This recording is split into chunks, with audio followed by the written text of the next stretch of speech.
Welcome everyone to MRM Sports. I'm your host, Ronald Dale. It's the Blues Bias Show, man. Finally, Graham Potter has left the building. The Potter party is officially over. Ted Ball and company have done right by fans. They've done right by fans. Man, what a nightmare. What a nightmare 7 months.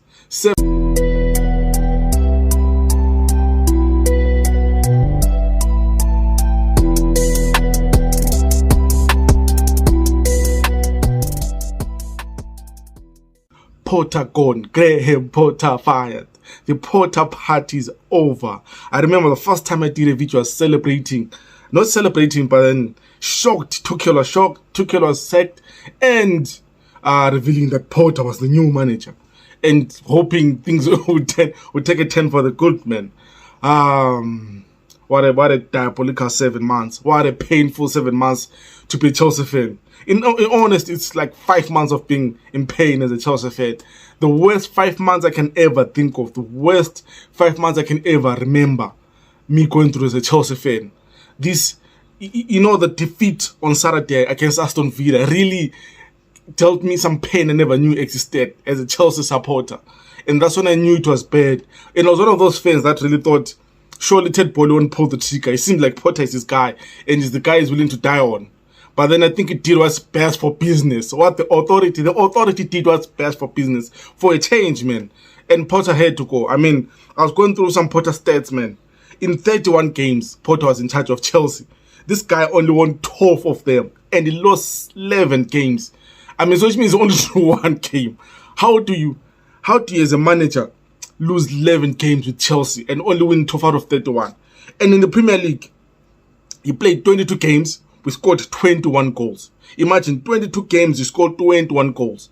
I mean, I was reading some funny stats. If the season had started when Potter was in charge of Chelsea, Chelsea would still be in the 11th position.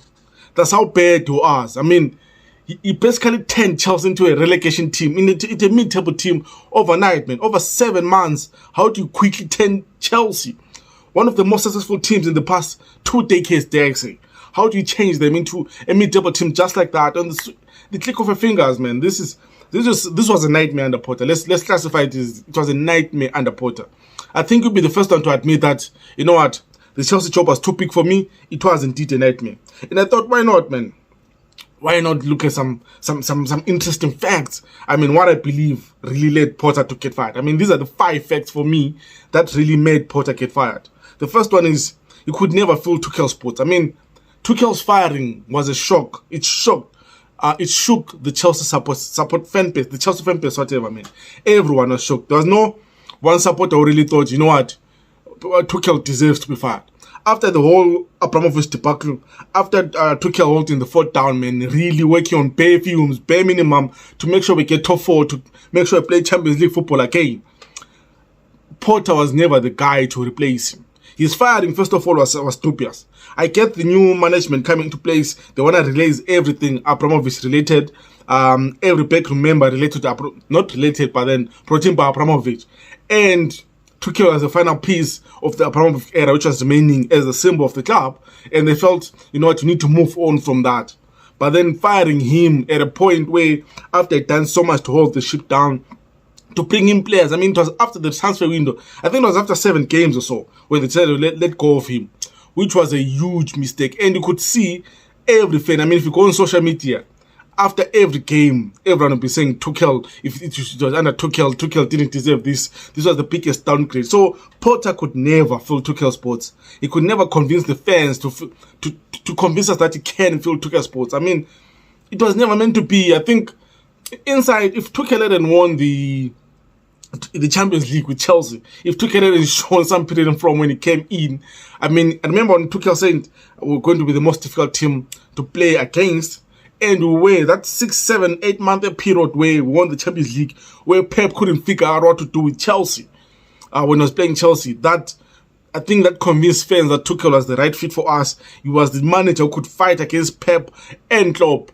and for him to get fired the way he did. I mean, recently when he took the Bayern job, he did say that he's still hurt by the Chelsea firing. I mean, the Chelsea dismissal. So Potter could never fill those boots. The second point for me was the team selection, man, and the players he put trust on. I think I'll always say this. I don't care what anyone says, what the stats says, but then Havertz was the heel Potter was willing to die for, and is the heel Potter eventually lost his job too. I think, if you think about it, Havertz should never have been Chelsea's main striker. Aubameyang was brought in. Yes, that was a Tuchel signing, that was a Tuchel guy. But then, if you remember, in the Champions League when Opa came in, there was a goal Aubameyang scored against Crystal Palace, which was a striker's goal. If you give Havertz 10 chances of that kind of goal, he will never score them. I'm guaranteeing it. I'm pretty sure he will never score it. And for Potter to actually put faith on Havertz as a striker, I mean, Havertz never gets substituted. No matter how bad we are. I was watching the game on Saturday, I'm thinking, Havertz has been shit all game. He hasn't done anything.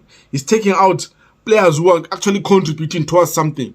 He's sticking with Havertz through thick and thin. The way you treated Opa, yes, Opa is not a saint in this. Opa is not going to score every chance he gets. But then at least you're bringing in someone who has won the Golden Boot in the Premier League. He's won the Golden Boot in Bundesliga as well, man. A striker who's known for scoring goals. The guy who won the Golden Boot with Arsenal when they finished 8th in the league. How do you put Havertz ahead of him? That's, for me, that's one of the players that is absolutely responsible for Potter getting fired. And Potter deserves to be fired for starting Havertz over and over and over and over again. Now we're stuck with Havertz in the Champions League because the interim boss can't really do anything. He can't change the Champions League squad.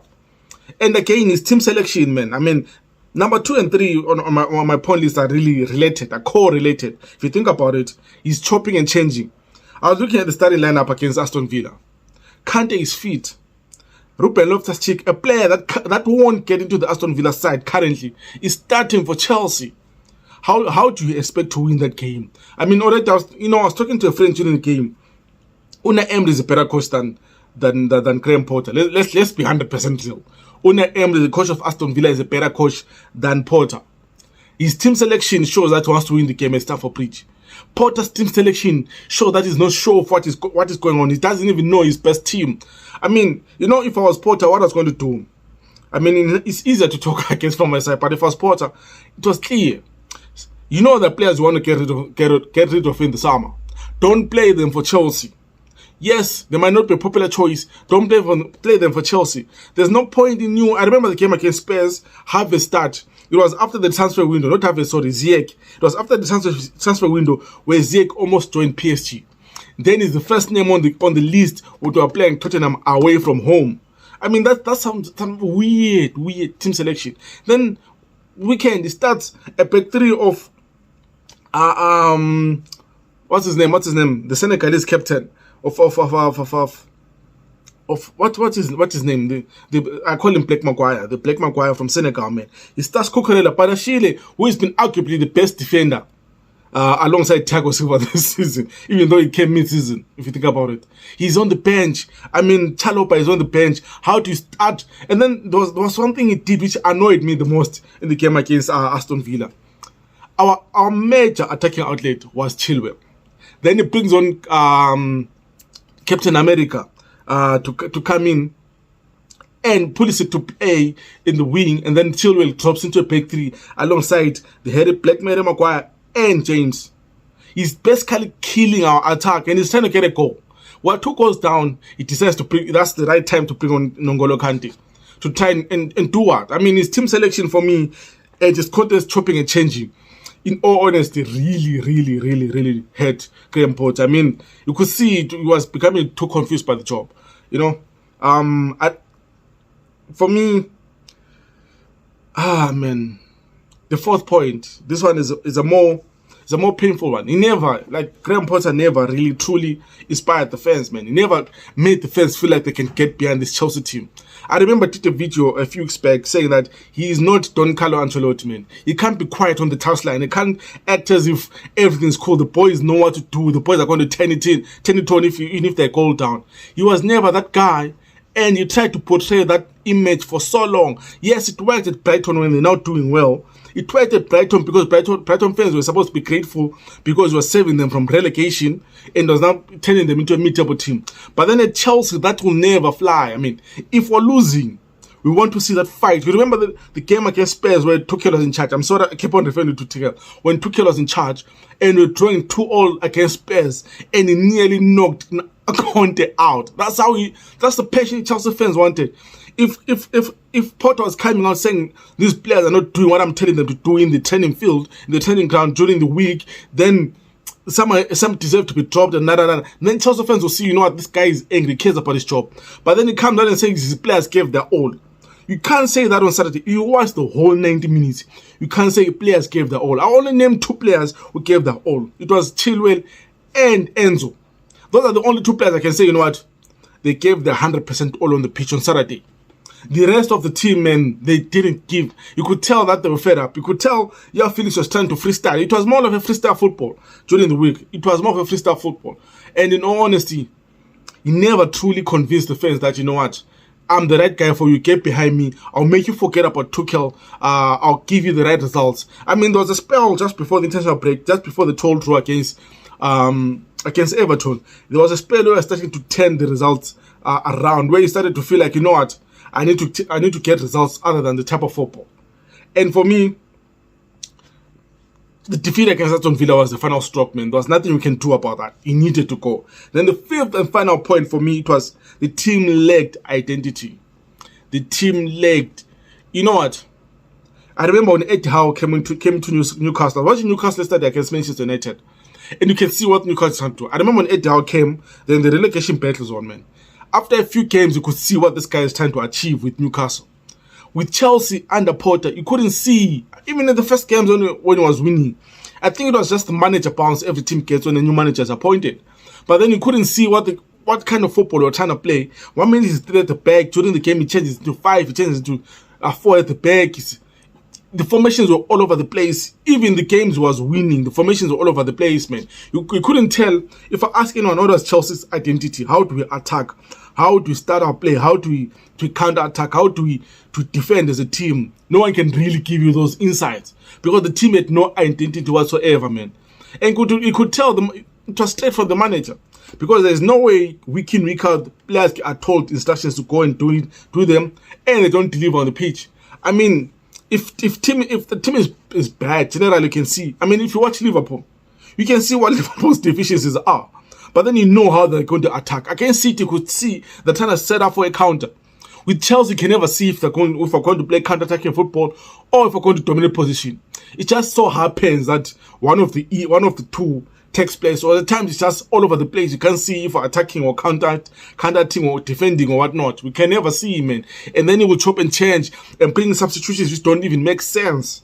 I mean, his only one trick point he was doing now was bring on Gallagher. If we're leading the game 2-1 or 2-0 or 1-0, bring on Gallagher, try to see it out. Even if it's on the 56th minute, I'll do that trick. And against Everton, it didn't work because Everton could see from the outside. I mean, Sean Dyche outsmarted this guy. Sean Stone Cold Steve Austin outsmarted this guy. And you could see his tactics, man. I think at the end of the day, we have a new interim coach. And it's a weird one for me because, I mean, obviously I had to do a bit of research on who this guy is. Roberto Solta. Is it Roberto Solta? Let me just... Roberto Solta. Bruno Salto. He's Spanish, apparently. He's a former footballer.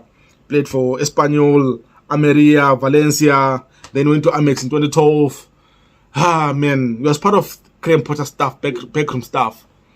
I'm not sure how I feel about someone who was with the manager staying on. I genuinely not sure how I feel about that.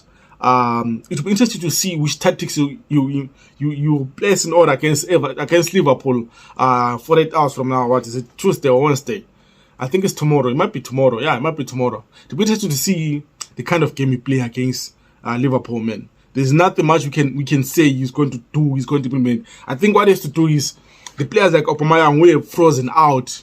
I don't know if it's a club decision or it was a Graham Potter decision, but the players like Opa who were frozen out by the team, they need to have a look into the team. Because the team is such in a best spell, we can't score goals. We can't even buy a simple goal. We can't even score a simple goal. So all those players who were frozen out by Graham Potter need to come into the fold. He needs to start N'Golo Kante in the midfield. As a defensive midfielder, he needs to compact that midfield. You need to have shape. You need to drop the Black Maguire. You need to absolutely drop the Black Maguire. Play Patashil and someone else.